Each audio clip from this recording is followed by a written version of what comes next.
We've now reached the last section of this course, and I did have other plans for the section, but then it occurred to me that there's a topic that would fit really nicely with the topics we've discussed so far, and that's the topic of dimension arguments in combinatorics. And we'll see that as I go through the proofs of a few theorems, quite a number of the ideas that I've introduced earlier on in the course will make a brief appearance.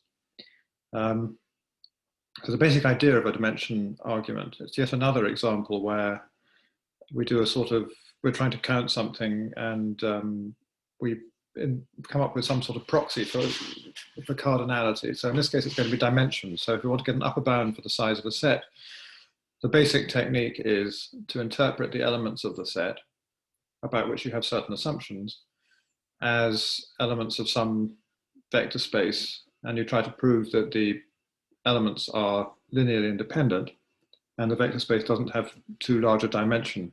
And if you can do that, then obviously the dimension is, the not too large dimension gives you your desired upper bound. So it's a very simple idea in theory, but it's got some extremely clever implementations. About the content that I've decided not to lecture, which was on the course description, I think I may well get round at some point to putting some lectures on YouTube concerning that content. It won't be part of the course, the official Cambridge course, and it won't be examinable or anything like that. And I don't know exactly when I might be able to get round to doing that. So I'm going to warm up. I think this will be a fairly short video with the following simple question, or simply stated question, that provides a very good illustration of the basic technique. So supposing we've got a set X, I've got my usual problem that I need to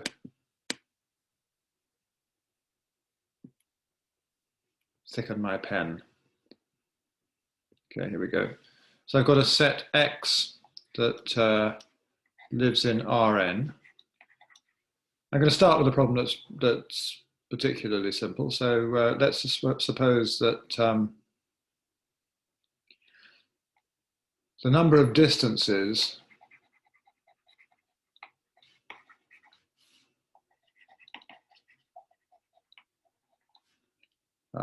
dxy, with xy belonging to x, x not equal to y,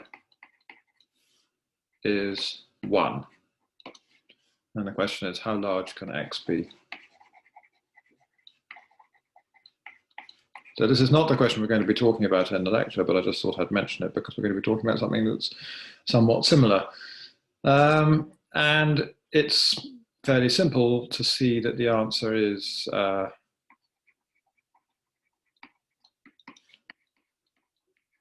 okay, just give you 2 seconds to think about it. So in 1 dimension, it is obviously 2. In 2 dimensions, the best you can do is an equilateral triangle and so on. And I think you can see that it's going to be, it can't be bigger than n plus 1 with equality if you have a regular simplex. If we want actually to prove that, well, one way you can do that is to say, supposing I've got x1 up to xm, and you look at, let's define x to be the average.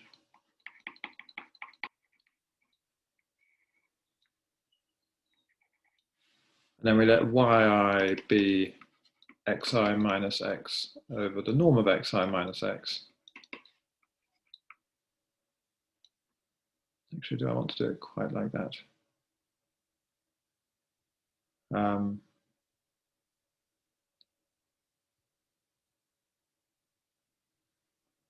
Actually, I'm not, let's forget about the norm of xi minus x. I think if you just say yi equals xi minus x, and then we look at sum yi squared, I think that will, using the techniques from the section of the course on well-separated vectors, I think that will lead to a proof. Anyway, I'm not going to do that in this lecture. I'm going to leave that as an exercise, but I think I've given you a hint. I apologize if this hint doesn't work, because I hadn't checked this one in advance. There may also be a completely elementary proof like that in one dimension, you have no choice. If the distances are all one, you have no choice. Well, you've got two choices perhaps. And then then you can't go any further than in two dimensions. Once you've got 2 points, the third point either has to be up here or down here. Once it's up here, nothing else can work. And some sort of inductive argument probably works as well. But I'm concerned with the following slight generalization of this question. So what if the number of distances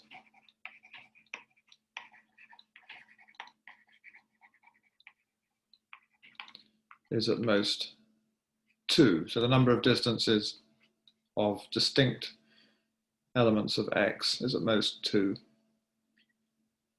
Well, a preliminary thought here is that there's a rather simple example of a set that achieves this, or that has this property. So let E1 up to En be the standard basis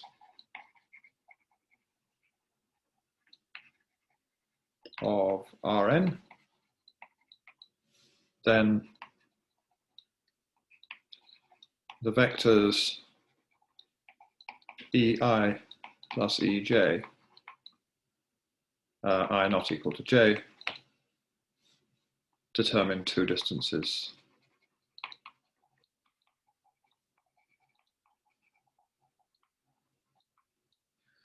So if you have an overlap, so you have Ei plus Ej and Ei plus Ek, let's say with j not equal to k, then the distance is the square root of 2.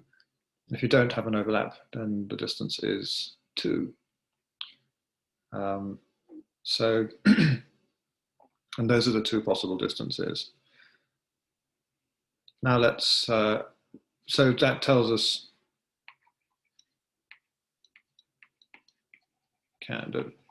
can be at least as large as n choose 2, equals a half n minus 1. And what I'm going to prove in this lecture, or this video rather,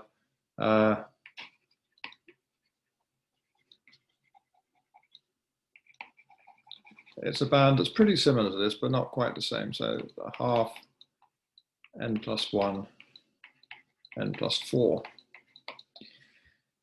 That has been improved using a somewhat similar technique to, just sort of by adding an extra observation to what I'm going to do in this video. But it's still an open problem. I think it's not known whether this is the best possible bound. So the best known upper bound is a bit better than this. But notice that this has already got the right leading term. So we're just talking about so we've got a half n squared as the leading term in both cases. It's just the error term. But anyway, there's a nice problem there. So something to think about perhaps. So what is the technique going to be? Let's have a little plan of the proof. So we're going to associate a polynomial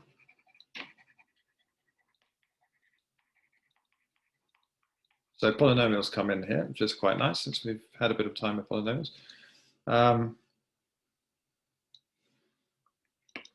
To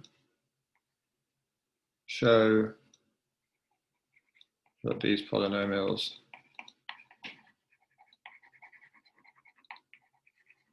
are independent.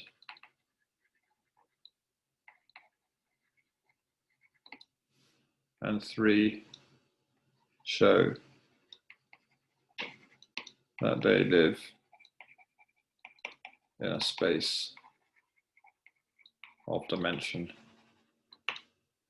at most a half n plus 1, n plus 4. So if we can do that,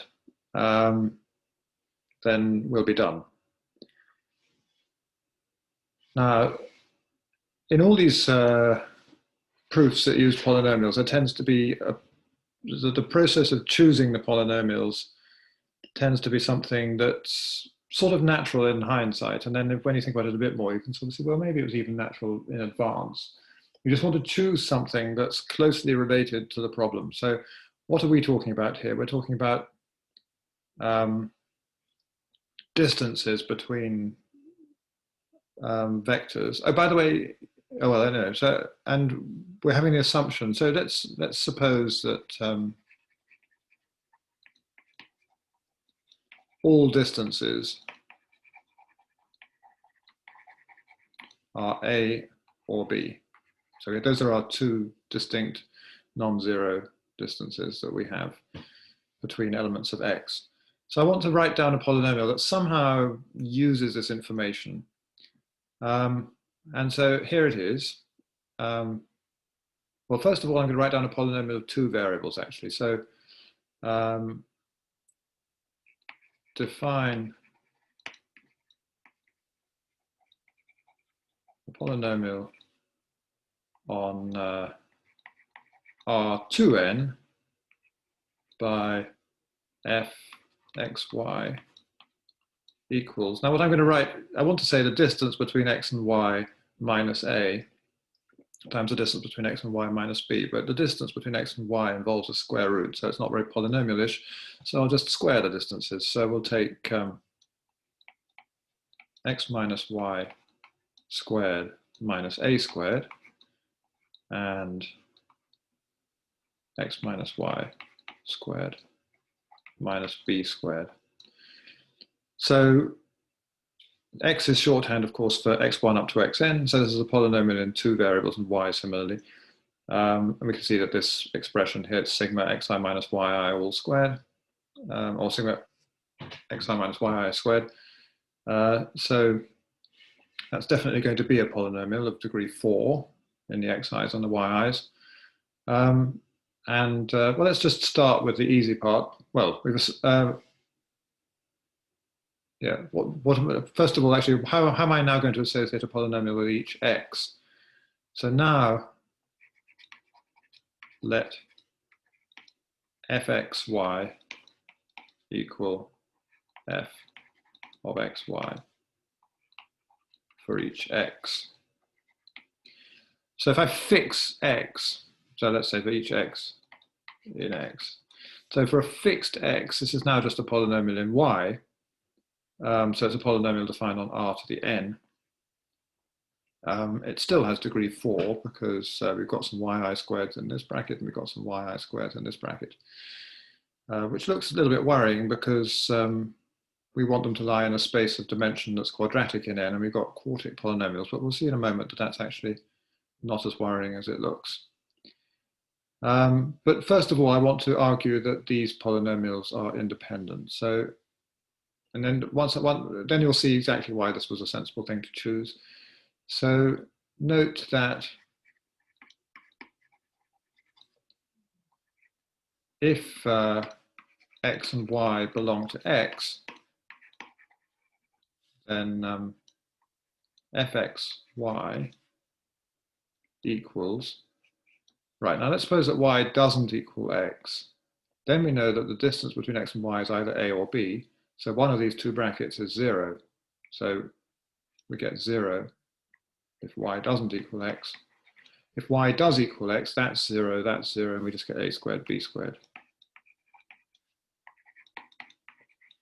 which is not 0. So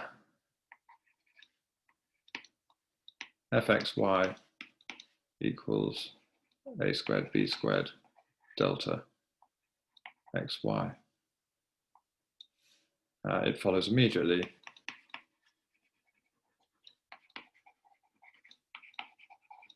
that the fx are linearly independent.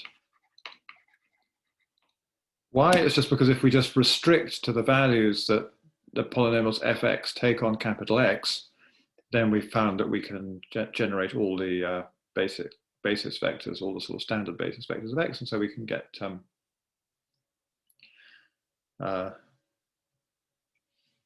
so we get the size of x, we get a space of dimension size of x. So that's actually going to be this technique of finding some values such that you would get 0 if the two things are equal and not 0 if they're, sorry, 0 if they're not equal and not 0 if they are equal. That's going to be quite a useful technique in general for proving independence in these kinds of proofs. So we've done steps 1 and 2, and it just remains to show that they lie in a space of dimension not too large. So for that, I'm going to, so remember this is now, so I'm going to think of this as the formula for fx of y, but let's just expand out those brackets and see what they look like. So we get some, in fact, I'm going to expand things out quite a lot. So it's going to be the sum xi squared minus 2 sum xi yi plus sum yi squared minus a squared. And let's just quickly write the same thing, but with a b.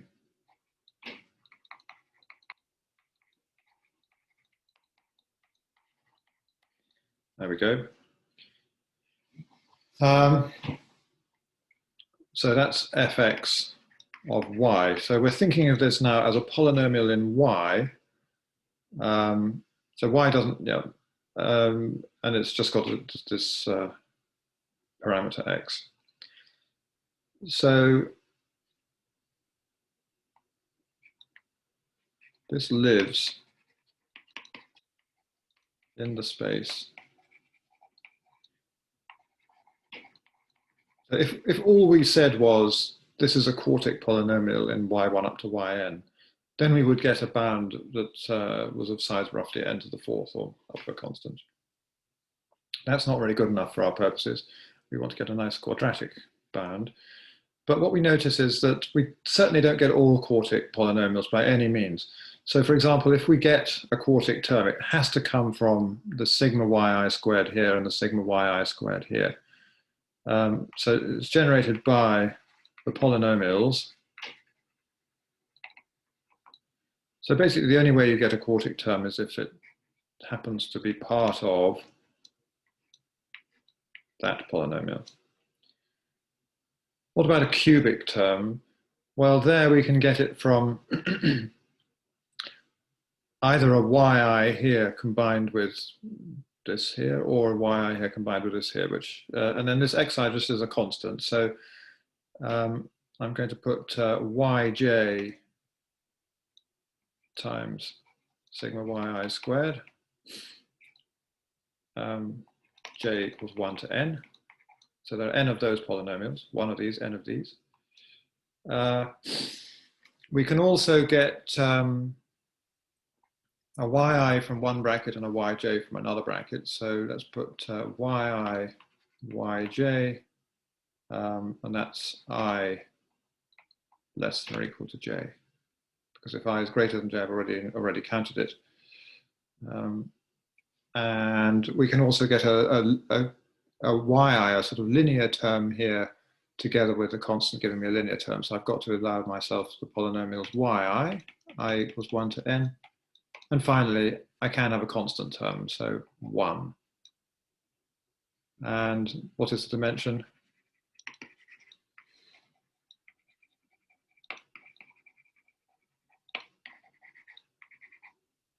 Actually, this space has dimension 1 plus n plus, this is a half n plus 1. It's not n choose 2 because I can allow I equal to j, plus another n plus another 1. We notice we've got a rather nice little factor of n plus 1. So that's n plus 1 times 1 plus 1 plus a half n. And if I put that's 2 plus a half n, which is a half of n plus 4. And that was the bound that I claimed. And that completes the proof. And that completes the video. I'm going to try to make the videos in this section of the course all quite sort of short and bite-sized, the way I intended to do for the whole course, but it never quite worked. So I'll be back in a moment, or depends when you watch it, but for me it's going to be back in a moment with another application of dimension arguments.